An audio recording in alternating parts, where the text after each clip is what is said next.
Oh, yeah.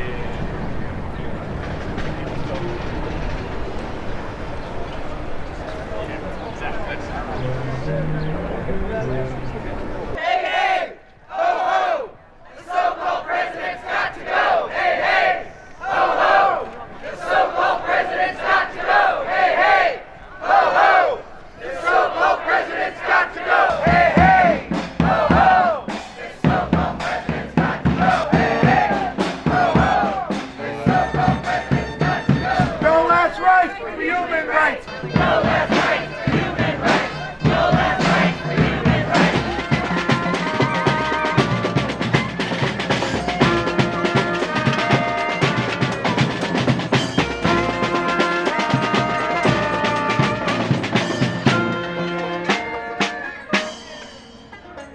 We're here today not because the presidency died a natural death. The presidency has been murdered. It's been murdered by a tin-plated dictator with delusions of grandeur, with tiny hands and a tiny mind that can't conceive of the joys and the blessings of the liberty that we hold so dear in this country and that we've held ever since our beginning. This presidency we took for granted, I think, didn't we? 228 years ago, it was born right here in this city, which was the first capital of the United States. We took it for granted so much that 200 years later, in 1989, when George Herbert Walker Bush was being sworn in, nobody even thought to wish it a happy birthday on its 200th. And so now, all these few years later, we've allowed our nation to disenfranchise hundreds upon hundreds of thousands of voters for years and years and years. We've allowed a barely functional idiot reality TV show star to lead one of the once great proud political parties of this country. The party that used to be of Lincoln is now the party of Cheeto Twitler. That's a problem. That's a big problem. And so we're here today to lay rest to the American presidency, to bury it, but to know that when we get together in great numbers, when we march in the streets, when we lay claim to the true ideals of America, that we can resurrect this presidency, we can bring it back to its former glory. We can, we must, and we will. Yes, we can. Yes, we can. And now I'm going to introduce, yes, we can. Yes, yes, we can. Yes, we can. Yes, we can. Yes, we can. Yes, we can. Yes, we can. Yes, we can. Yes, we can. Yes, we can. So now I'm going to introduce my partner in crime here, Christina Chapman. She's going to give us our eulogy. Thank you, my brother. Thank you, dearly beloved. Friends, patriots, Romans, lend me your ears, because a terrible tragedy happened on January 20th, 2017. Our presidency died. We gather today to mourn the passing of that presidency and to remember, yes, to celebrate the many years that our presidency lived. From 1789 to 2017, a full 228 years. It has breathed through 44 incarnations, but no more. Now, I first met the presidency, as many of you did, as a child in school. It was a man in a wig. It was George Washington, this very arch we stand beneath right now. Now, George stood bold through those pages of my history book.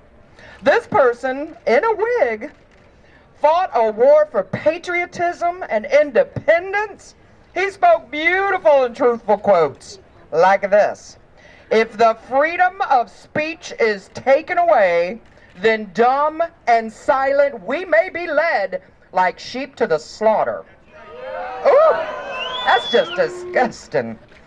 Others, also in wigs, like John Adams, Thomas Jefferson, these men and many other like them, they set forth the standards that our government lives by even today, or rather should be living by today.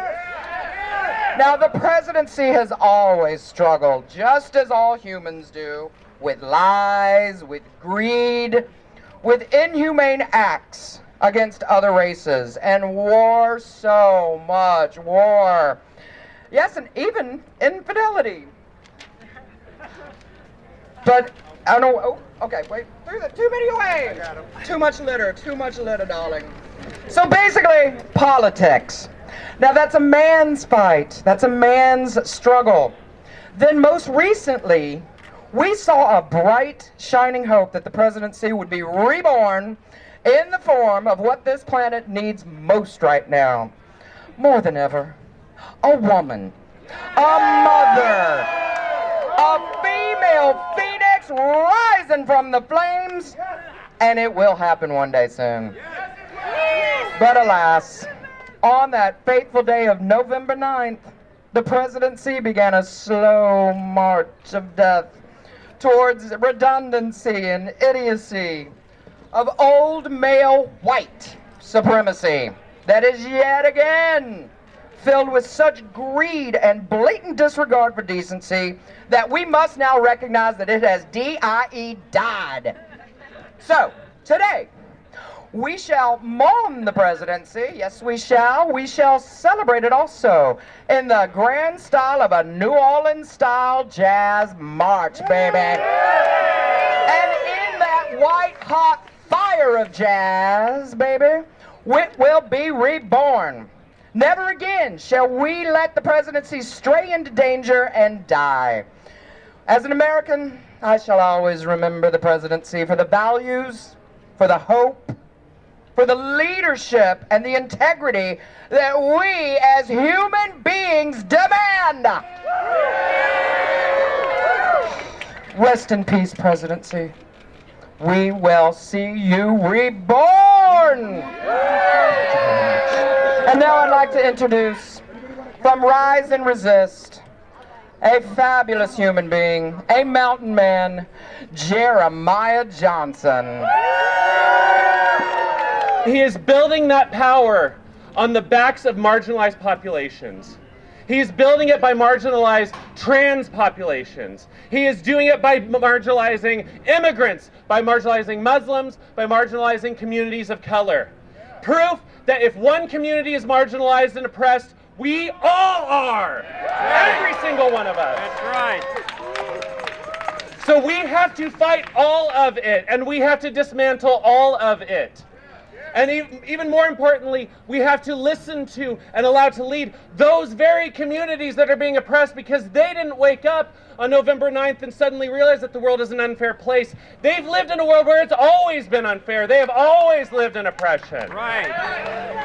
So they know what we need to do. And so we need to work together and work across difference and allow that leadership to come up. We, white cisgender men, need to step to the side and allow all voices to come up and be heard. This is a diverse movement, and it is the only way that we will move forward, and we absolutely have to do that. Yes.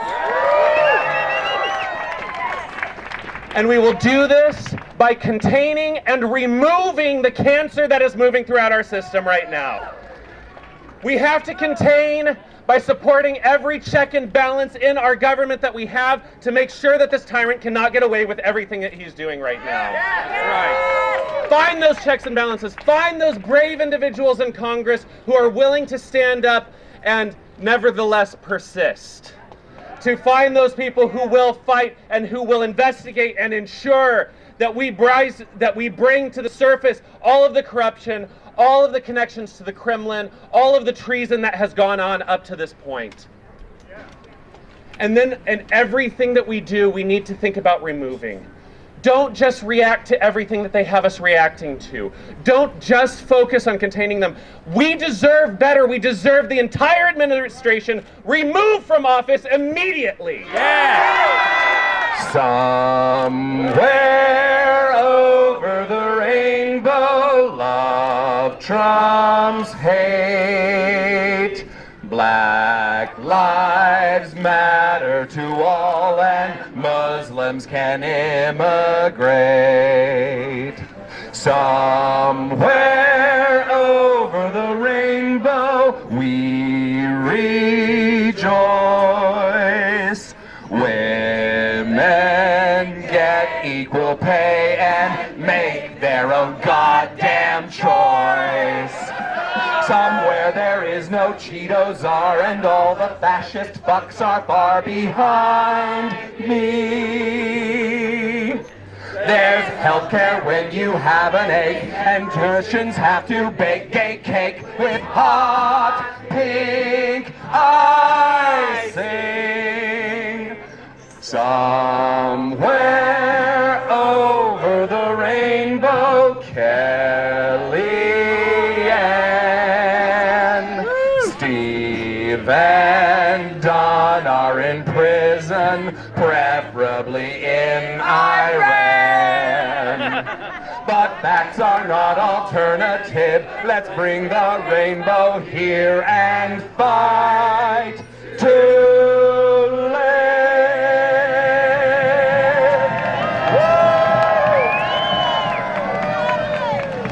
Donnie the con man was a nasty, hateful soul. Just an angry man with a spray-on tan telling lies about clean coal. Donnie the con man did a job election day, telling old white men they'd be great again if they let him have his way. But soon they'll see how tragically he played them all for fools. He worked with spies to feed them lies, and he won by Russian rules. Oh! Donnie the con man says he wants to build a wall, and he'll get the dough out of Mexico, and the racists love it all. Chumpity chump chump Donnie the Trump, this ain't a TV show. Chumpity chump chump Donnie the Trump, off to hell we go. Donnie the con man says there is no climate change. It's a Chinese plot, he's not getting hot, he is totally deranged. Gay, black or Muslim, say goodbye to civil rights. With the KKK and the NRA, he has got us in his sights. He'll beat us down to keep his ground, but we are fighting back. It's up to you, can we make it through this deplorable attack? Oh, Donnie the con man, in the end you'll have to pay. We will wave goodbye and we'll say nice try, and we'll send you on your way. Nice try, Donnie.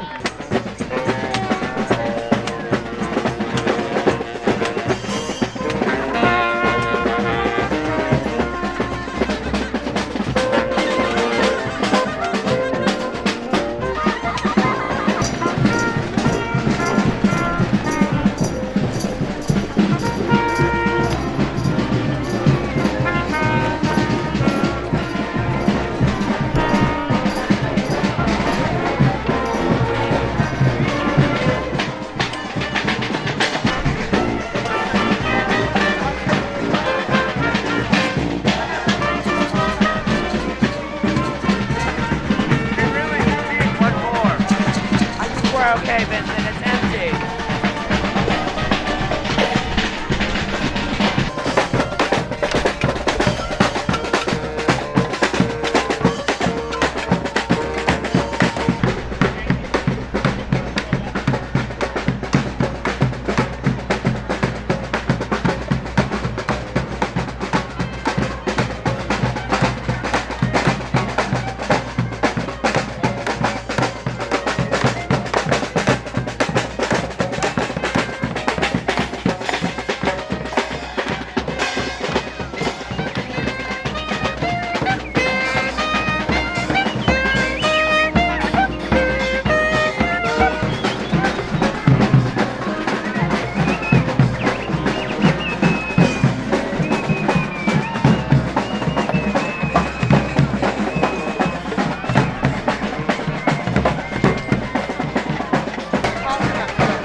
No